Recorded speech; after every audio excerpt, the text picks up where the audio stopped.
qué anda la revolución 2.0? A un clic.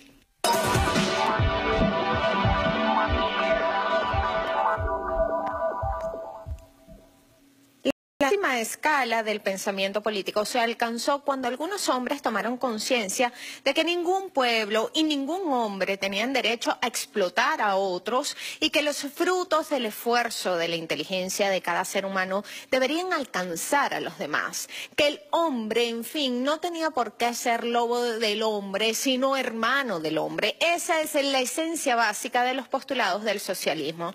Estas palabras son de Fidel Castro y expresan la ruta de navegación del socialismo en Cuba. El 19 de abril de este año, con la elección del presidente, vicepresidente y secretario de la Asamblea Nacional del Poder Popular, así como de los 31 integrantes del Consejo de Estado, concluyó el proceso de elecciones generales en Cuba, cuya convocatoria fue librada el pasado 14 de junio del 2017 y parece que las transnacionales de noticias no se dieron cuenta. Durante este lapso de tiempo, el pueblo cubano participó en un extraordinario proceso de trabajo, de participación política desde las bases del pueblo y se fue constituyendo una estructura que consolidó la elección de 605 diputados y 1.265 delegados provinciales el pasado 11 de marzo del año 2018 en una elección que se hizo en todo el país. Entre el día 12 y el 24 de ese mes, los cubanos iniciaron un concienzudo proceso de análisis y entrevistas para elegir a los presidentes, vicepresidentes de las asambleas provinciales. En paralelo, la Comisión de Candidaturas Nacional, constituida por organizaciones sociales de trabajadores, estudiantes, mujeres y campesinos, realizaron los análisis pertinentes para proponer a la plenaria las postulaciones al presidente, vicepresidente y secretario de ese cónclave, así como también a aquellos compañeros que debían conformar el nuevo Consejo de Estado. Cada uno de los diputados recibió un tabloide con una síntesis biográfica de cada uno de los 605 diputados y otro documento también en el que mostraban la conformación del Parlamento y del Consejo de Estado que estaba entonces en funciones durante la 8ª legislatura. Todos ellos estaban conscientes de las dimensiones de su responsabilidad para elegir a aquellos líderes que serán capaces de continuar la obra histórica de la revolución. El zapatero y diputado a la Asamblea Nacional, Jorge Luis Romero, ratificó a Prensa Latina el compromiso de defender las conquistas sociales de la revolución, entre ellas el acceso gratuito a la salud y a la educación, que destacan además como líneas de trabajo fundamentales de la nueva legislatura. El diputado Jorge Gómez, que también es el director musical del Grupo Moncada, declaró que tiene confianza total en que los más jóvenes irán asumiendo los cargos de dirección. Todos ellos son personas con una gran capacidad, con su historia y una dignidad a toda prueba. El diverso Parlamento cubano está compuesto por zapateros, deportistas, estudiantes, músicos y héroes, todos ellos unidos e iguales en una revolución que pues hace una revisión de sí misma para mejorar y se fertiliza para florecer. En este contexto, Fernando González y Gerardo Hernández también se juramentaron como diputados tras haber sido prisioneros políticos del imperialismo norteamericano. Las propuestas, por su carácter cualitativo, fueron sometidas a un análisis de software que les permitió conocer cuáles personas recibieron mayor apoyo, cuáles eran las tendencias y qué tipo de composición predominó en el Parlamento. De los 605 diputados, 322 son mujeres, lo que equivale al 53,2% de los curules y convierte a Cuba en la segunda nación del mundo con más representación femenina en el Parlamento, solo superada por Ruanda, donde el número de legisladoras engloba el 61,3% del total de los diputados. En Cuba, el 47,4% de los diputados electos fueron propuestos en reuniones vecinales y el 56,03% asumen por primera vez el cargo. Este proceso condujo al encuentro que se efectuó esta semana entre el 18 y 19 de abril, en el que el Parlamento cubano fue juramentado y se eligió a la directiva de la Asamblea Nacional y al Consejo de Estado. Este proceso se efectúa de la siguiente manera. La Asamblea Nacional del Poder Popular elige entre sus diputados al Consejo de Estado, que está integrado por un presidente, un primer vicepresidente, 5 vicepresidentes más, un secretario y 23 miembros adicionales. El presidente del Consejo de Estado es el jefe de Estado y es el jefe de gobierno. El Consejo de Estado está conformado por 31 personas y es responsable ante la Asamblea Nacional del Poder Popular y también le rinde cuenta a ellas de todas las actividades que realiza. La Asamblea Nacional del Poder Popular de Cuba, es decir, el Parlamento, mediante el voto secreto y directo, ratificó por unanimidad al diputado Esteban Lazo como presidente de ese órgano en su 9ª legislatura y a las diputadas Ana María Mari Machado como vicepresidenta y a Miriam Brito para el cargo de secretaria, quienes también ocuparon además esas responsabilidades en el periodo recién concluido. La comisión de la candidatura de la Asamblea Nacional propuso el cargo de presidente del Consejo de Estado al diputado Miguel Díaz-Canel Mesa para el cargo de primer vicepresidente. Hay una imagen sobre Díaz-Canel que a mí me generó como una empatía por ningún medio revolucionario cubano que con un marxismo mucho más pulido que el mío suelen hacer de lado pues la emotividad en relación a lo político. Fue escrita para mi sorpresa y curiosidad por la AFP y dice: sus vecinos lo recuerdan como aquel buen muchacho que andaba en bicicleta. Y a mí la imagen me recordó a aquel adolescente que repartía tribuna popular en el puerto Las Piedras en Paraguaná, me refiero a Li Primera. Por eso me generó mucha simpatía. Miguel Mario Díaz-Canel Bermúdez nació en la provincia de Villa Clara el 20 de abril de 1960. Es ingeniero en electrónica, una titulación que alcanzó en 1982.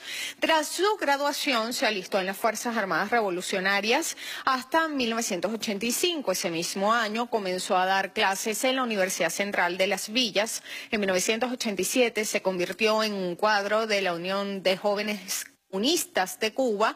En breve fue enviado en una misión internacionalista para Nicaragua y a su regreso en 1989 volvió a sus ocupaciones en la organización juvenil, donde alcanzó a ocupar funciones de primer secretario del Comité Provincial en Villa Clara y luego segundo secretario del Comité Nacional de la UJC.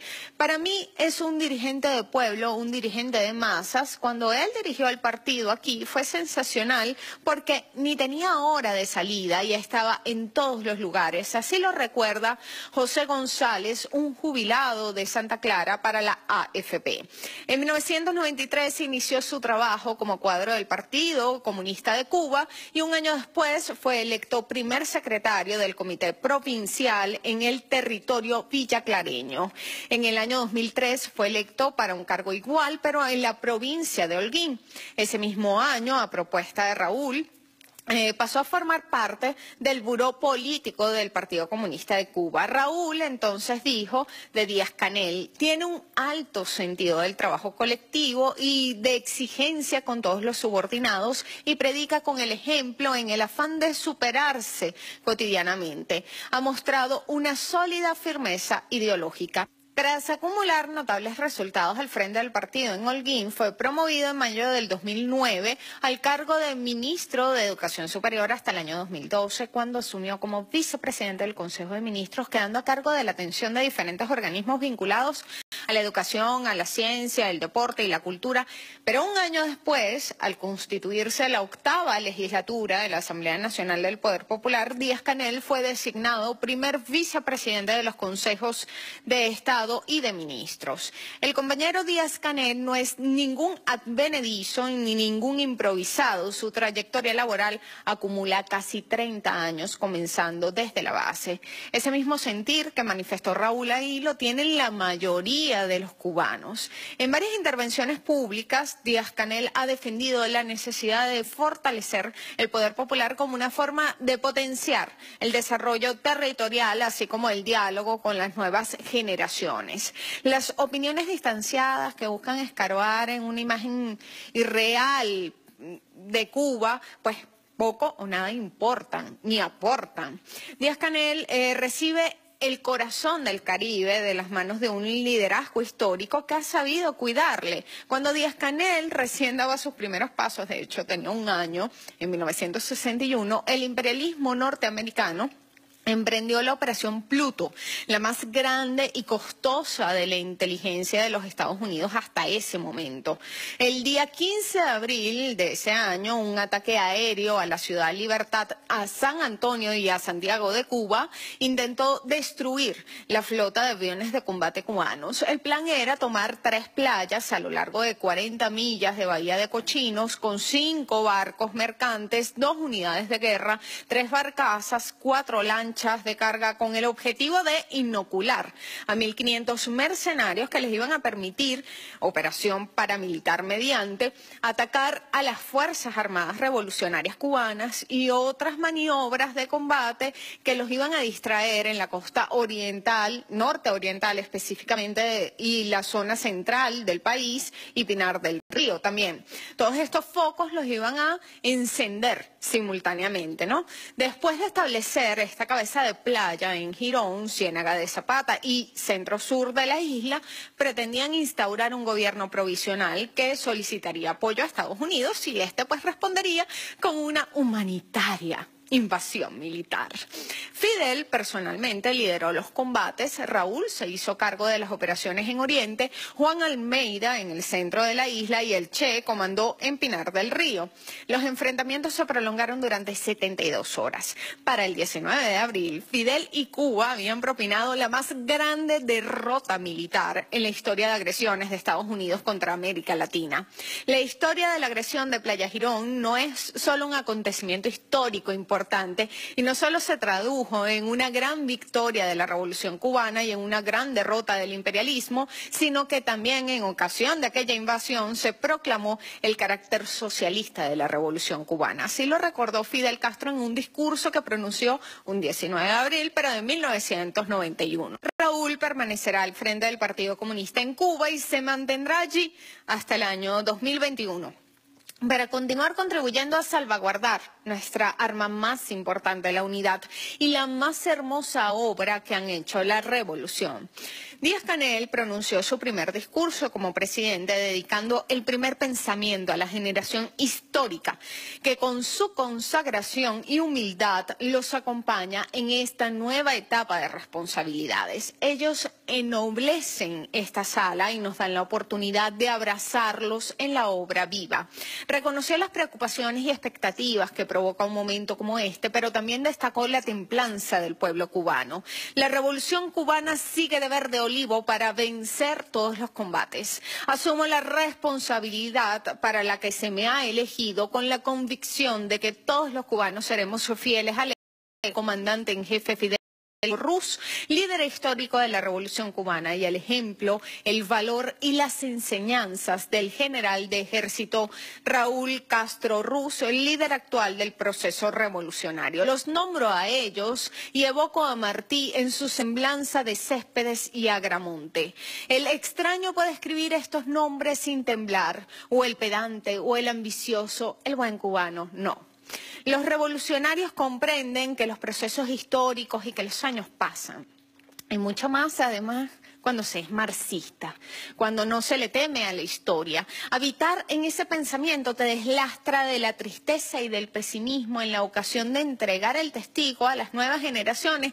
Y como dice Raúl, el sentimiento que prevalece es el orgullo del deber cumplido, y no hay satisfacción más grande que ver a las generaciones crecer y cosechar sus propios frutos. La mezquindad, en cambio, es alimento de las intrigas propias del capitalismo. Adelante, jóvenes, que en honor a nuestros héroes y a nuestros mártires venceremos.